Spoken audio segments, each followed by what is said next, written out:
Imagine a place where the land ends and the vast, unforgiving ocean begins. A place of stark beauty and profound isolation. This is the Flannan Isles, a remote, uninhabited archipelago off the rugged coast of Scotland. And here, at the turn of the 20th century, a mystery unfolded that would baffle investigators for over a century, leaving behind only questions, whispers, and the chilling silence of an empty lighthouse.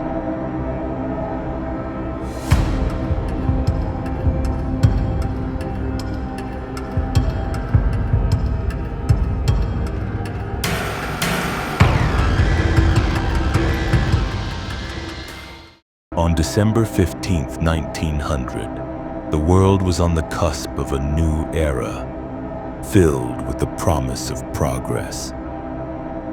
But in the remote reaches of the Outer Hebrides, ancient fears were about to be rekindled. This was the night the light went out on Flannan Isle.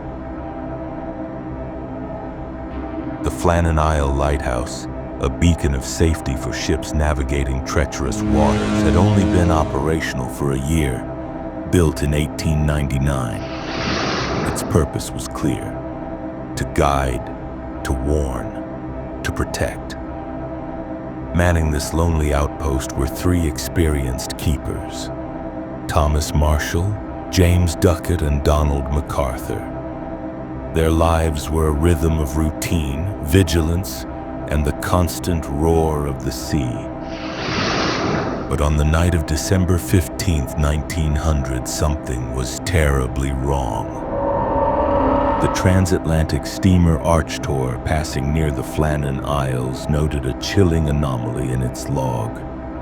The lighthouse was dark, a silent sentinel, its light extinguished, lost in the vast darkness of the North Atlantic. Days later, the unsettling news reached the Northern Lighthouse Board. A relief vessel, the Hesperus, was dispatched, arriving at the island on Boxing Day, December 26th. Captain Jim Harvey signaled with the ship's horn, fired a flare into the sky. But the only reply was the mournful cry of gulls and the relentless crash of waves. Relief keeper Joseph Moore was sent ashore to investigate.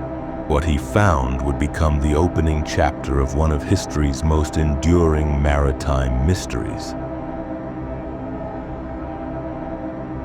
The main door to the lighthouse was unlocked. Two of the three oilskin coats essential for the brutal weather were missing from their hooks in the entryway.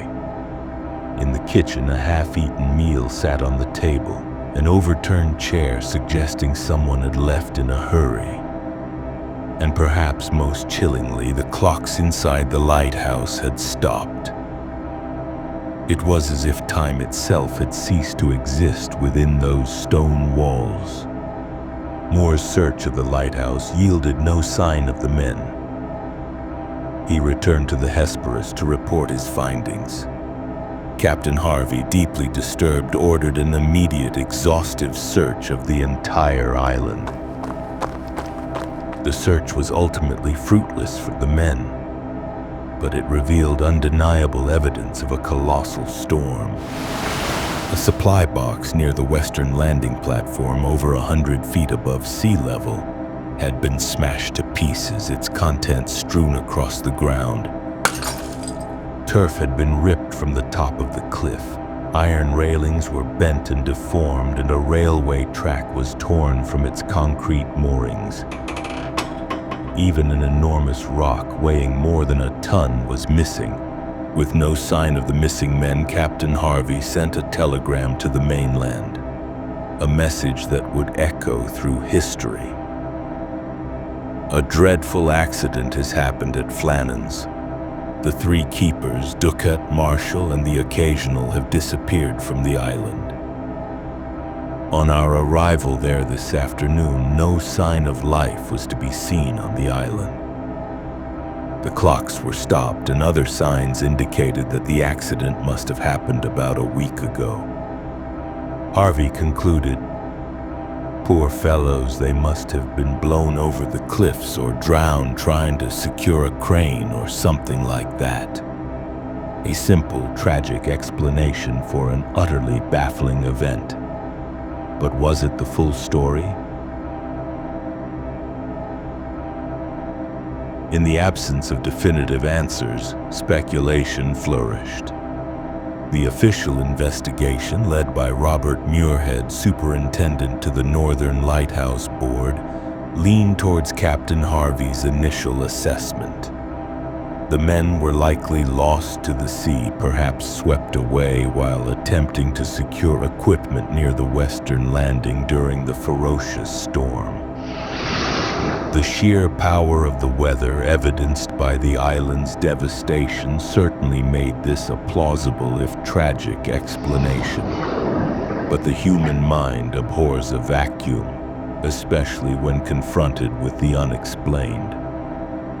For fans of the mysterious, a crucial piece of evidence emerged from a reported logbook, supposedly containing haunting and bizarre entries made between December 12th and 15th, 1900. According to these accounts, one keeper reported a storm beyond anything they had witnessed before. Another was unusually quiet, and a seasoned mariner was weeping. The next entry claimed all three men had begun praying to God for help, despite being in a safe lighthouse. The final cryptic entry noted the storm had ended, and that God is over all. While these entries have fueled much of the mystery, it's important to note that their authenticity is debated. There were, in fact, no widespread reports of such a severe storm in the area during those specific days, suggesting the poor weather conditions recorded in the log were either localized or perhaps even fabricated. This raises questions about the psychological state of the keepers, or perhaps the embellishment of a legend. Beyond the official and the fantastical, other theories emerged. Some suggested the psychology of the lighthouse keepers themselves played a part. Donald MacArthur, one of the keepers, was known to have a reputation for brawling and could be violent. Could a fight have broken out on the cliff edge, leading to all three men falling to their deaths? More far-fetched theories spoke of giant seabirds carrying them away, abduction by spies, or even the men simply escaping to start new lives. But ultimately, there is no existing evidence to suggest anything supernatural. The enduring mystery lies not in the impossible, but in the frustrating lack of concrete answers. The Flannan Isle mystery remains officially unsolved. No bodies were ever recovered, no definitive explanation ever confirmed. It stands as a chilling testament to the power of the sea, the isolation of remote outposts, and the enduring human fascination with the unexplained. The story of Thomas Marshall, James Ducat, and Donald MacArthur is a stark reminder that even in an age of increasing knowledge and technology, some mysteries refuse to yield their secrets. Their vanishing act over a century ago continues to echo across the waves, a haunting question whispered by the wind. What truly happened on Flannan Isle?